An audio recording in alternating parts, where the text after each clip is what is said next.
Hello everyone, welcome to the video lecture series of Analog and Digital Communication. Today we will discuss phase shift keying. तो last lecture में हमने पढ़ा था frequency shift keying, आज हम पढ़ेंगे phase shift keying. ठीक है. So what is phase shift keying? Binary phase shift keying is the most efficient of the three digital modulation techniques, that is ASK, FSK and PSK. तीनों जो हमने अभी तक ASK, FSK, PSK को पढ़ा है उसमें PSK is the most efficient technique. ठीक है. BPSK is used for high bit rate. Okay, so best है, एफिशिएंट है, इसलिए हाई बिट रेट भी इसकी अच्छी होगी. ठीक है. Now in BPSK the phase of sinusoidal carrier will be changed या will be modulated according to the data bit. Data bit क्यों कह रहे हैं? क्योंकि आपने अगर AM और FM के लिए डेफिनेशन पढ़ा होगा तो कहते हैं कि amplitude of the carrier is changes according to the voltage variation of message signal. तो यहाँ पे न तो वोल्टेज है और न ही आपका AM है. ठीक है. ये एक डिजिटल है, तो डिजिटल में हमारा जो मैसेज होता है वो डिजिटल होता है. ठीक है, डेटा बिट में होता है. इस वजह से कह रहे हैं कि in BPSK the phase of sinusoidal carrier is changed according to the data bit of the message signal. ठीक है. इन PSK binary 1 is represented by actual carrier and binary 0 is represented by 180 degree phase shift of carrier. ठीक है. तो जैसे ASK में क्या था, binary 1 is represented by presence of carrier, binary 0 is represented by absence of carrier. इसी तरह से FSK में, सो PSK में भी आपका binary 1 is represented by actual carrier and binary 0 is represented by 180 degree phase shift of carrier. ये आप ध्यान रखेंगे. Now generation of BPSK. तो BPSK को जनरेशन के लिए सबसे पहले हमें जानना ये ज़रूरी है कि जो हम अपना मैसेज होता है जो बिट्स में होते हैं उनको कौन सी लाइन कोडिंग प्रोवाइड कराते हैं या कौन सी लाइन कोडिंग से उसकी कोडिंग करते हैं. तो यहाँ पे भी हम NRZ करते हैं. FSK में कौन सा करते हैं? NRZ ही करते हैं. और ASK में ऑन ऑफ कोडिंग करते हैं, ऑन ऑफ सिग्नलिंग करते हैं. ठीक है. Now the block diagram you can see on the screen. Product modulator, और वो प्रोडक्ट मॉड्यूलेटर का एक इनपुट क्या है, वो AC cos 2π FCT है और दूसरा इनपुट आपका मैसेज है. और मैसेज क्या है? binary 1 binary 0. लेकिन binary 1 and binary 0 now is coded by the NRZ coding. और NRZ कोडिंग का मतलब है कि binary 1 के लिए प्लस वोल्टेज देंगे या पॉजिटिव वोल्टेज देंगे और binary 0 के लिए निगेटिव वोल्टेज देंगे. ठीक है. और आफ्टर द प्रोडक्ट मॉड्यूलेटर जो आउटपुट है उसका वो क्या है, binary 1 के लिए जो मॉड्यूलेटेड सिग्नल है S1T उसे AC cos 2π FCT कहेंगे. क्यों कहेंगे? क्योंकि जब AC cos 2π FCT आपके पॉजिटिव वोल्टेज से मल्टीप्लाई होगा तो वो AC cos 2π FCT ही रहेगा. लेकिन जब AC cos 2π FCT आपका binary 0 के लिए निगेटिव वोल्टेज से मल्टीप्लाई होगा तो माइनस AC cos 2π FCT होगा.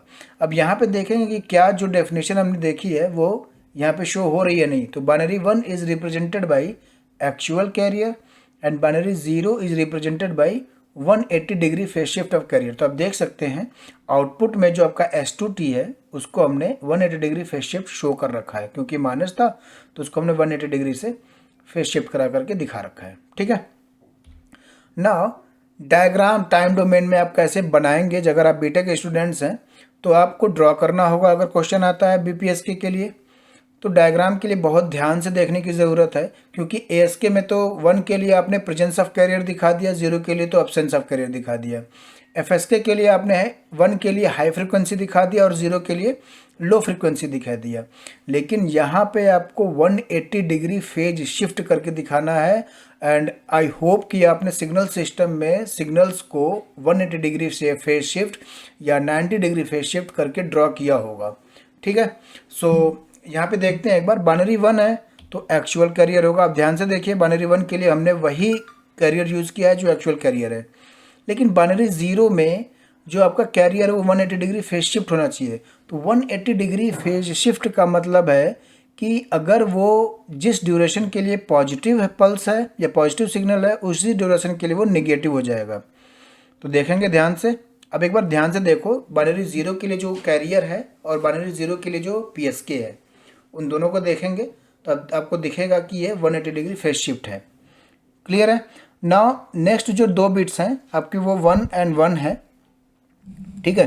तो दोनों के लिए एक्चुअल कैरियर होगा तो कहीं पे भी फेज शिफ्ट की बात नहीं होगी. हमने एक्चुअल कैरियर यहाँ पे शो कर रखा है. और binary 0 जो आपका नेक्स्ट बिट है उसके लिए 180 डिग्री का फेज शिफ्ट होना चाहिए। तो यहाँ पे हमने 180 डिग्री फेज शिफ्ट यहाँ पे दिखा रखा है। तो अब देखेंगे कि बाइनरी 0 के लिए ही 180 डिग्री हो रही है, बाइनरी 1 के लिए एक्चुअल कैरियर हम शो कर रहे हैं, और यही आपका बीपीएस के या पीएस के सिग्नल है। ठीक है, बाइनरी पीएस के क्यों कहते हैं यहाँ पे बता देता हूँ। बाइनरी पीएस के मतलब कि हम यहाँ पे एट द सेम टाइम पे सिर्फ एक bit n is equal to 1 एक बिट यूज़ करेंगे, आइदर 1 और 0। तो दोनों का जो कॉम्बिनेशन है 1 और 0 वो बाइनरी हो जा रहा है, तो इसलिए बाइनरी। अगर n इज इक्वल टू 2 कर दे, 2 बिट एक साथ लेंगे तो यहाँ पे आपके 4 कॉम्बिनेशन बनेंगे, 0 0 0 1 1 0 एंड 1 1। वो QPS के होता है, वो आगे के लेक्चर्स में आएगा। तो यहाँ पे बाइनरी पीएस के है, वहाँ पे QP quadrature phase shift keying हो जाएगा। ठीक है, नाउ डीमॉड्यूलेशन ऑफ PSK। तो डीमॉड्यूलेशन के लिए सबसे ज़रूरी है कि आपका इनपुट सिग्नल क्या होगा, BPSK होगा। उसके बाद आप जो ब्लॉक्स देख रहे हैं वो आपके फेमिलियर होंगे सारे ही सारे, बस एक आपका फ्रीक्वेंसी डिवाइडेड बाय 2। तो पहला ब्लॉक है आपका स्क्वायर लॉ डिवाइस। तो आपने स्क्वायर लॉ मॉड्यूलेटर AM में मॉड्यूलेशन के टाइम पे पढ़ा था, स्क्वायर लॉ डीमॉड्यूलेटर के टाइम पे भी आपने स्क्वायर लॉ डिवाइस पढ़ा हुआ था। बैंड पास फिल्टर तो हमेशा ही यूज़ हो रहा है मॉड्यूलेशन के टाइम पे, और फ्रीक्वेंसी डिवाइडेड बाय 2 यहाँ पे यूज़ किया जाएगा, एक पर्टिकुलर वर्क है इसका यहाँ पे, क्लियर है। एंड सिंक्रोनस डिटेक्टर यहाँ पे एज अ मल्टीप्लायर की तरह यूज़ होगा, और लो पास फिल्टर। ठीक है, नाउ जो हमारा पहला सिग्नल यहाँ पे दिख रहा है BPS के, उसको आपको याद रखना होगा।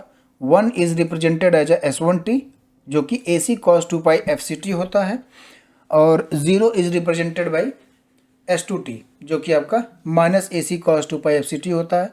अब आपको दिख रहा होगा यहाँ पे थीटा क्यों ऐड कर दिया है। ठीक है, तो थीटा इसलिए ऐड किया है क्योंकि हम फेज मॉड्यूलेशन या फेज शिफ्ट कीइंग पढ़ रहे हैं। तो हम ये अज्यूम करके चलेंगे कि जब ट्रांसमीटर के बाद हमारा सिग्नल जो मॉड्यूलेटेड सिग्नल है वो अगर ट्रांसमिट हुआ था, तो ऐसा पॉसिबल हो सकता है कि ट्रांसमिशन के दौरान चैनल, जो भी आप चैनल वायरलेसली थ्रू हम ट्रांसमिट कर रहे हैं, तो चैनल में कुछ फेज की शिफ्टिंग हो सकती है किसी भी वजह से, चाहे नॉइज़ की वजह से, चाहे किसी भी वजह से फेज की शिफ्टिंग हो सकती है। इस वजह से हमने यहाँ पे एक अज्यूम कर लिया है कि जो रिसीवर पे BPS के रिसीव हो रहा है उसमें कोई फेज शिफ्ट हुआ होगा। ठीक है, और हम आगे ये देखेंगे कि क्या इस फेज शिफ्ट से मैसेज जो रिकवर्ड हो रहा है उस पर कोई इफेक्ट आ रहा है या नहीं आ रहा है, इसीलिए हमने यहाँ पे इसको अज्यूम कर लिया है। ठीक है, अब एक एक ब्लॉक को देखेंगे। स्क्वायर लॉ डिवाइस का आउटपुट क्या होगा, तो आप देखेंगे कि 1 के लिए AC cos 2π FCT है और 0 के लिए -AC cos 2π FCT है। तो अगर दोनों का स्क्वायर करेंगे तो एक ही टर्म मिलेगा, AC square cos square 2π FCT plus theta. तो इसलिए दो बार लिखने की ज़रूरत नहीं है, एक ही बार लिख दिया है यहाँ पे AC square cos square 2π FCT plus theta, और उसको एक्सपैंड कर दिया है 1 plus cos 2 into 2π FCT plus theta से। ठीक है, अब नेक्स्ट लाइन कह रहा है कि we can neglect the amplitude since we are interested in carrier frequency और फेज ओनली, है ना।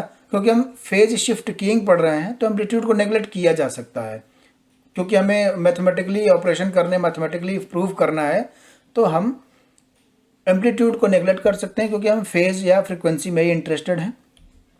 तो AC स्क्वायर 2 को नेग्लेक्ट करने के बाद जो SLD स्क्वायर लॉ डिवाइस का जो आउटपुट होगा वो हम इस तरीके से लिख सकते हैं 1 plus cos 2 into 2π FCT plus theta.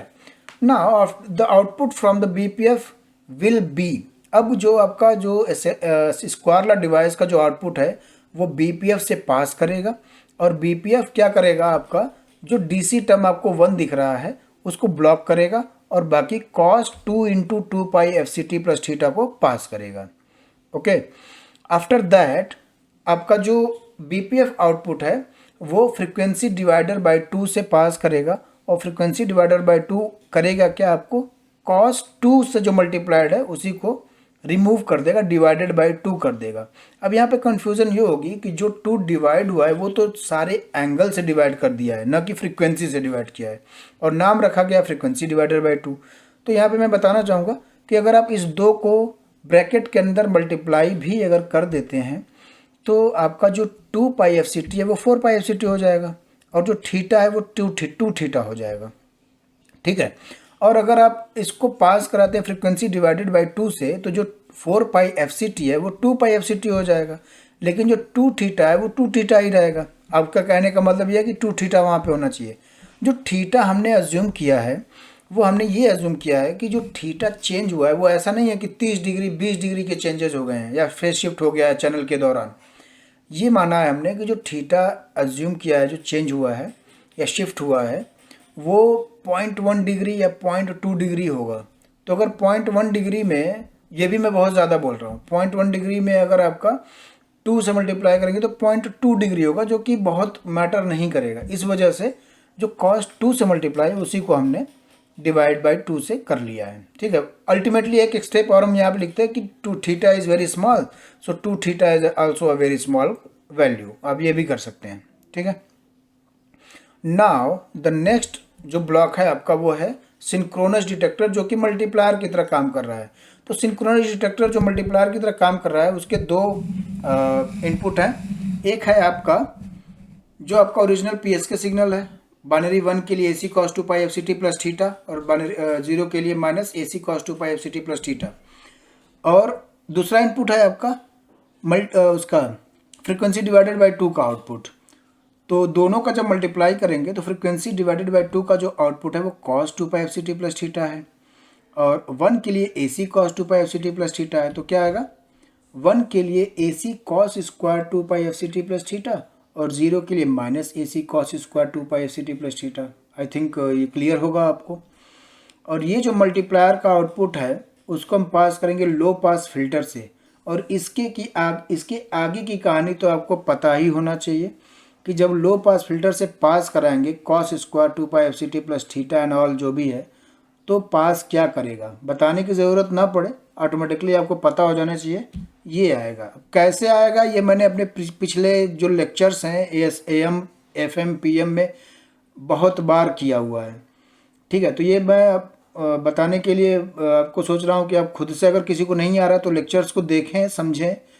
ठीक है, क्योंकि बहुत ही ईजी टास्क है, यहाँ पे टाइम स्पेंड करना अच्छी बात नहीं है। तो 1 के लिए AC/2 और 0 के लिए माइनस AC/2।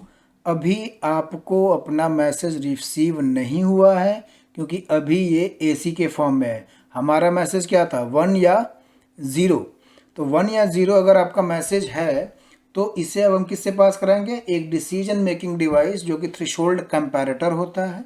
और जब वो थ्रेशोल्ड कंपैरेटर का इनपुट थ्रेशोल्ड वोल्टेज से ज़्यादा होगा तो एज अ 1 डिसीजन देगा, और अगर इनपुट आपका वोल्टेज थ्रेशोल्ड वोल्टेज से कम होगा तो एज अ 0 आउटपुट देगा। तो हम थ्रेशोल्ड वोल्टेज यूज़ करके हम अपना डिजायर्ड जो मैसेज सिग्नल है उसको हम रिकवर कर सकते हैं। तो ये आपका डिमॉड्यूलेशन ऑफ PSK था।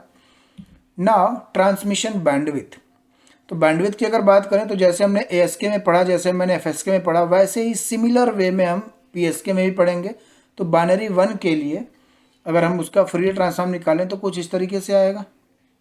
और अगर जो मॉड्यूलेटेड सिग्नल है PSK S1T AC cos 2 pi FCT, तो AC cos 2 पाई FCT से जब आपका ये पल्स मॉड्यूलेट होगा तो FC से शिफ्ट हो जाएगा। FC से शिफ्ट होने के बाद आपका जो बैंडविड्थ अगर केवल बाइनरी 1 की निकालें तो 2/TB मीन्स 2RB। और यहाँ पे ट्रांसमिशन ऑफ 0 की बात करें अगर तो इस तरीके से आएगा। और मॉड्यूलेटेड सिग्नल आपका minus AC cos 2 pi FCT है, तो ये आपका माइनस में दिख रहा है। ओके, और इसके लिए भी तो आप देखेंगे कि BPSK की जो बैंडविड्थ रिक्वायरमेंट है, चाहे वो बाइनरी 1 हो चाहे बाइनरी 0 हो, दोनों के लिए 2RB आती है। तो 2RB किसकी आती है और ASK की आती है। तो channel bandwidth requirement of both ASK and PSK will be same. ठीक है, तो इसीलिए कहा गया था कि PSK बेस्ट है, क्योंकि चैनल बैंडविड्थ रिक्वायरमेंट FSK की कितनी होती है, FH minus FL plus 2RB, जबकि ASK और PSK की दोनों की सेम होती है 2RB। ठीक है, लेकिन ASK और PSK में PSK क्यों बेटर है वो आगे हम बताएंगे आपको। ओके, नाउ एनर्जी पर बिट ऑफ PSK। तो बाइनरी 1 को ट्रांसमिट होने के लिए कितनी एनर्जी चाहिए वो आपको, ये भी आपने बार बार किया हुआ था, AC cos square 2 pi FCT, क्योंकि S1T क्या है आपका AC cos 2 pi FCT actual career.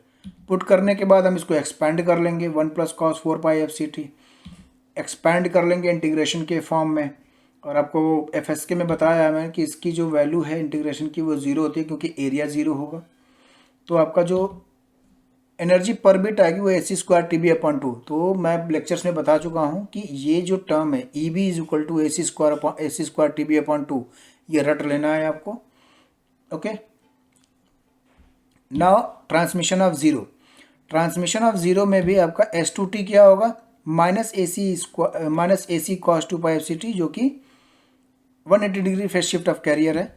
तो उसको जब स्क्वायर करेंगे तो AC² cos² 2 pi FCT, expand करेंगे, अगेन एक्सपैंड करेंगे इंटीग्रेशन के फॉर्म में, अगेन वैल्यू 0 होगी।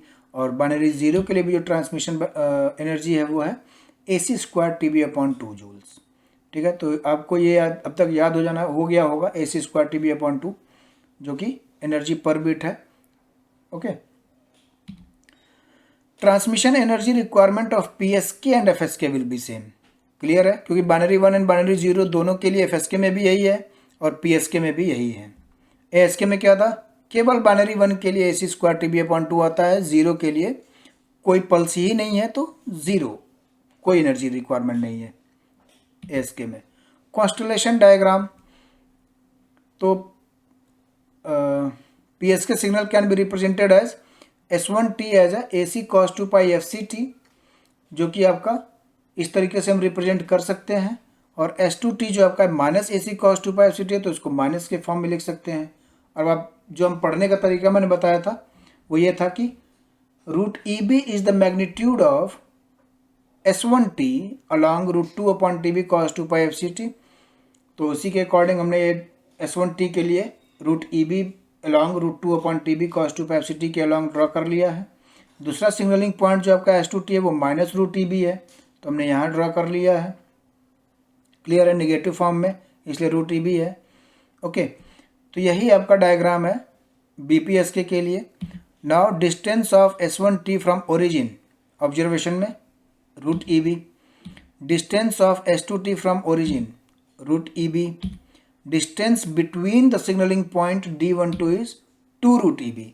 तो आप देखेंगे यहाँ पे कि ASK के लिए distance between the signalling point क्या था, √EB ओनली।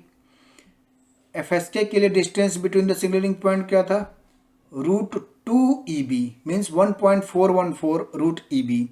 और PSK के लिए distance between the signalling point क्या है, 2√EB। तो ये सबसे ज़्यादा डिस्टेंस किसके बीच में है, PSK के सिग्नलिंग पॉइंट के बीच में है। तो कहा जाता है, एक थियरी है ये, कि probability of error is inversely proportional to the distance between the signalling points. तो अब आपको ये पता चल गया होगा कि अगर distance between the signalling point बहुत ज़्यादा है तो प्रोबेबिलिटी ऑफ एरर बहुत कम होगी, और इसी वजह से PSK में प्रोबेबिलिटी ऑफ एरर बहुत कम होती है। दैट्स वाई ये बेस्ट है ASK, FSK और PSK में। सो आज का लेक्चर यहीं एंड करते हैं।